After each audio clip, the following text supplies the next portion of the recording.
Naniniwala ako na yung comfortability is the enemy of achievements. Diba? It's the enemy of excellence, yung comfortability. So gusto ko tong hindi ako masyadong komportable.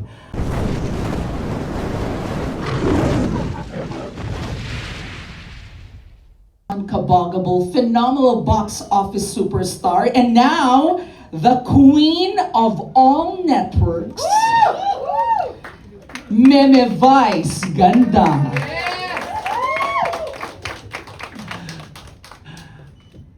Tawa ako dun sa Queen of All Networks. Anyway, magandang hapon sa inyong lahat. Good afternoon, Sir MVP, Sir Rick Vargas, Ranvel, to all the members of the press, sa lahat po ng bumubuo ng MVP Group, ng Media Quest.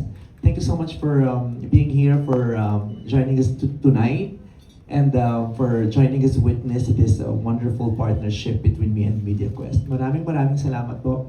And I just want to say thank you very much po for your trust, for believing in me, for believing that I can offer something to your group. And I'm just so grateful and super excited to be able to unleash the every ounce of creativity, hard work, and passion that's still left in my soul. So sa ilang taon na rin akong araw-araw yung napapanood sa telebisyon, pero naniniwala pa rin naman ako na meron pa akong maibibigay, meron pa akong ibubuga, at natutuwa ako na sa mga karagdagang platapormang meron po kayo, mas magiging malaya ako at magkakaroon ng pribilehiyong makapagbigay pa ng magandang serbisyo sa mga mamamayang Pilipino sa pamamagitan ng kind of entertainment na ino-offer ko. And I am also very grateful to ABS-CBN for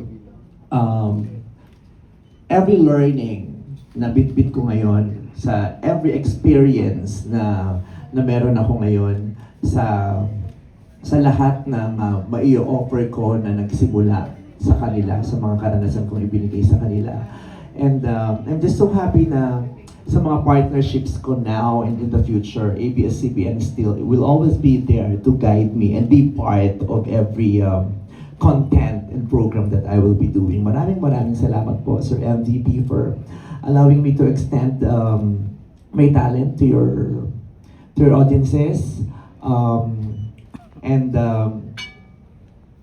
Masaya lang ako because we did not have a not so happy experience in the past, because as we all know, Showtime used to air in TV5 and then suddenly nawala. So it broke my heart at that time.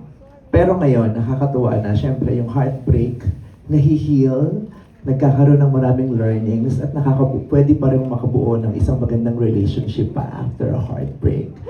At I'm just super excited. Kagabi pa lang, di ako makatulog. Ang dami ko naiisip, ang dami kong gustong content na gawin. Hindi na naman ako mapakali. At ito yung gusto kong feeling, yung excitement. Because I started Showtime 16 years ago, so almost every day for the past 16 years, nagtatrabaho ako. Pero yun ang kinakatakot ko, yung dumating ako isang araw na parang hindi na ako na-excite. Yung parang feeling ko parang yun at yun, nagiging routinary na yung mga nagaganap. Yung kahit pumikit ako, kahit hindi ako maligo, alam ko na yung gagawin ko.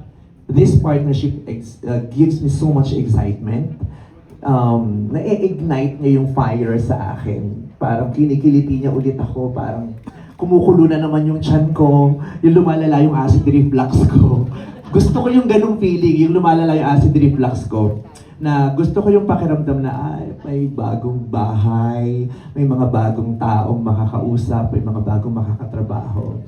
Gusto ko yun. Gusto ko yung challenge na yun dahil naniniwala ako na yung comfortability is the enemy of achievements.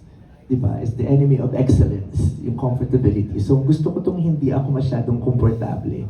At mas masusubok ko pa kung ano pa yung mga kaya kong ibigay. At maraming salamat po sa inyong tiwala at sa inyong tiyaga. Dahil hindi naman nangyari overnight itong partnership na to. So, thank you very much. And ayun lang. I hope I will be able to make myself and everyone who is behind this partnership really very proud. So, maraming salamat po and sana po supportahan niyo po kami sa mga magagawa naming proyekto together. Thank you very much. Once again, ladies and gentlemen, the queen of all networks, Vice Ganda. And before